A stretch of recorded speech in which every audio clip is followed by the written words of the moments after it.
So it's Christmas season, holiday season, and you start to feel quite anxious whenever there's food because there's lots of mince pies, cakes, brownies, chocolates, talks about food, talks about weight loss, talks about January. But in this video, I'm gonna ease your anxieties and give you 7 tips on how to reduce your food anxiety this Christmas, and some tips that will also help get other people to support you this Christmas. So tip number 1 is to stop thinking about January, because when we think about January, we're gonna be thinking about like deadlines. Okay, I'm gonna eat as much as I want right now, and then January, I'm gonna jump onto this restrictive diet. I'm gonna diet as hard as possible because 2024, new year, new me, all those kinds of things. But how many times have you tried to jump onto the wagon, have a New Year's resolution, and then just come back to exactly where you were? The only thing you've come out with was actually just more guilt, more body dissatisfaction, more disliking yourself, disliking your body, feeling like you have no willpower. So don't set any goals for January. Don't start only then. If you're gonna do anything, try to have a balanced routine, consistency. Because if you're always thinking about January, you're having this all or nothing mindset, which is alone a trigger for binge eating. If you watch my videos, this all or nothing mindset can trigger binge eating. Quick example of the all or nothing mindset is, rather than thinking about like January, let's think to a smaller example. Do you ever have the feeling where you just fall off the wagon, quote unquote, you feel like you fall off the wagon, you start a binge eating episode in oftentimes Saturday, because when you're out with friends or you have some takeaway, some Chinese, Indian, or whatever takeaway,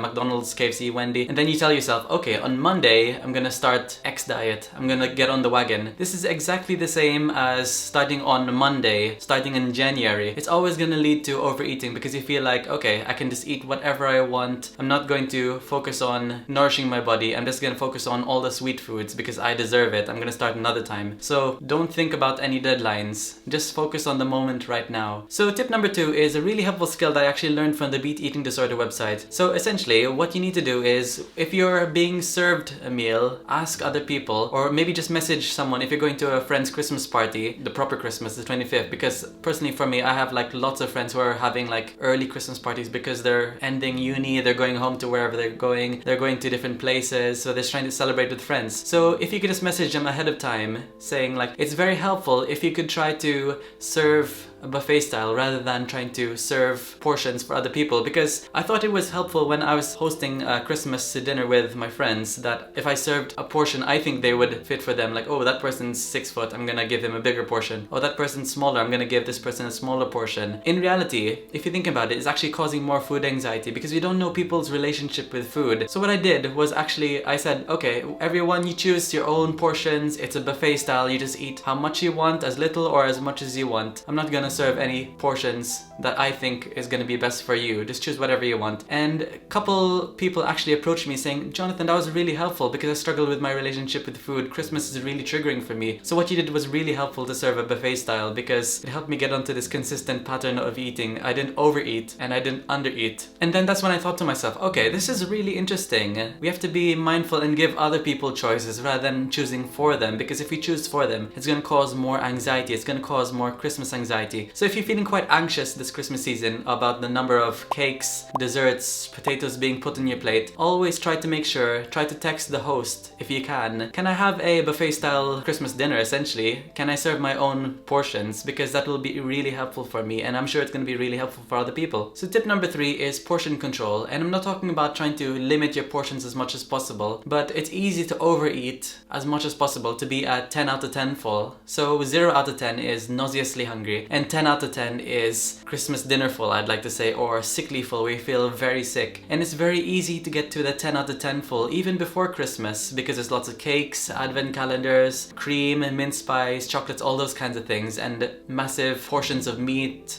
potatoes, all those kinds of things. Or at least here in the UK, you get served massive portions. So it's easy to be 10 out of 10 full, but try to limit your portions. Try to be 7 or 8 out of 10 full, where you're comfortably full, where you feel the satisfaction of fullness. You're having people offer a buffet style because you can continue this portion control. It's not gonna wreck your plan of overeating. So in summary, for number 3, try to be a 7 or 8 out of 10 full. Not 0 out of 10, not 10 out of 10 full. Just consistent regular meals. So breakfast, mid-morning snack, lunch, mid-afternoon snack, in dinner. And it doesn't matter how big or how little the portion size is, as long as you feel comfortably full throughout the day. That's the goal. So number 4 is to shut down any body shaming or food comments. It's already happening here in Christmas time with friends and people I know. Essentially, after having a massive meal, people are just gonna say, "Ooh, I think we're just gonna have to roll down the hill to get back home," or "I don't think the car's gonna be working because I'm gonna be too heavy and I'm gonna have to like jump on a restrictive diet. I'm gonna have to run all these calories." Or, and one more comment which was really interesting and quite worrying even, is once someone said actually like, "Oh, but the amount of calories that I've eaten, I'm gonna have to be on the treadmill for 20 hours, which is really worrying. So try to shut down any negative food comments. If you're going to an event, try to message a friend that you really know to help you shut down any negative food comments. Because if you're around 10 people, if you're the only one trying to shut down any negative food comments or body shaming, people are just going to be looking at you like, "Oh, that's a bit strange." But if you have like 2 friends, 3 friends that join up against you saying like, "Okay, that's a bit out of line," trying to raise awareness, and I know it might cause a bit of awkwardness, but the things that people are commenting, they don't really recognize that it's a problem because there's not much awareness of people struggling with eating disorders or disordered eating or their relationship with food this Christmas, because there's not much, it's almost seen as a taboo to talk about worrying about food, because Christmas most people think is meant to be about food, when in reality having this focus on food can actually like pull away from the main focus of what Christmas and the holidays is meant to be about, like being together with your friends, loved ones and families. It's not ultimately about food, but back historically that food is mainly a communal thing. Food is something that engages conversation. It's meant to be something that brings people together, but it's not meant to be focusing around food. So what I highly suggest, if people are talking about like food comments or body shaming, try to change the topic to like movies or games or after like Christmas meals or after the main meal. Rather than having a TV movie to watch, try to engage in like silly games or just fun games such as like board games or even going out for a walk.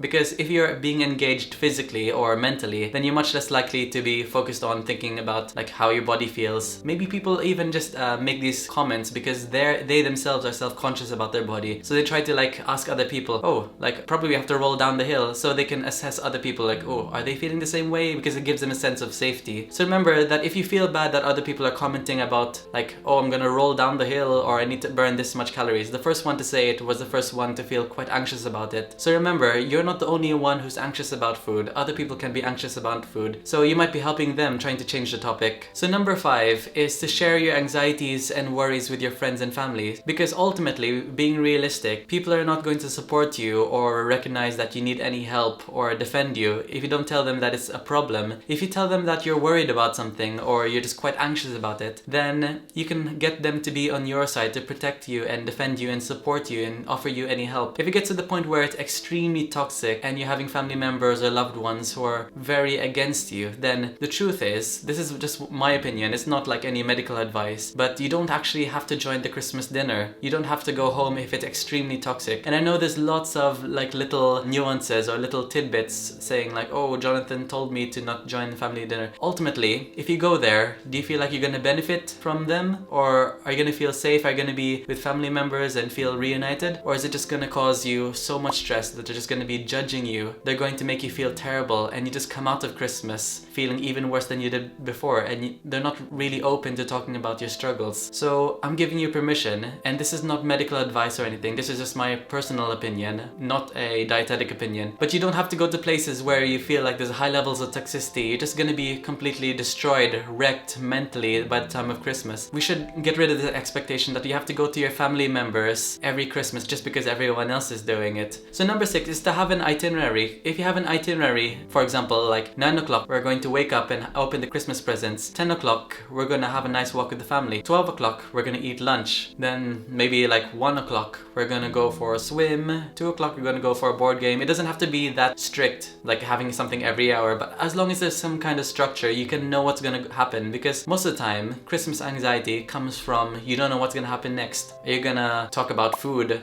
after eating the massive meal? Are you gonna have dessert? Are you gonna go for a run? Is there even like gym included into the itinerary? Are people gonna go for a swim where you take off your top or get onto your bathing suit and you start to feel very anxious about your body? If you mentally prepare yourself and you know that there's something going to be happening in the itinerary, like some structure, you can have some expectation of what's going to be happening, then that can reduce anxiety. So always try to contact the host, or if you are the host, then create an itinerary, which is even better. But try to make it fun and not so focused on food, like board games, that's a good example. Fortnite and all those other kinds of games. So here are some suggestions of non-food related bits you can add into your itinerary. Board games, a nap, which is a classic one. Maybe a simple walk could be helpful. Charades, karaoke, coloring, or simply just watching a movie. Those kinds of things, which is not really food related, such as like cleaning up. Sometimes like cleaning up too early can make you focus, like feel like, oh, I feel so full, because you're always like thinking about food. Oh well, yeah, I ate, there's some crumbs over here. It's easy to talk about things. So I personally suggest try to avoid cleaning up too early. So tip number 7 is to prioritize self-care. So self-care, we often think, especially during Christmas season, is something that you wait until you get your gifts and then you can get your bath bombs, you can get your shower gels and all those nice kinds of things. But remember,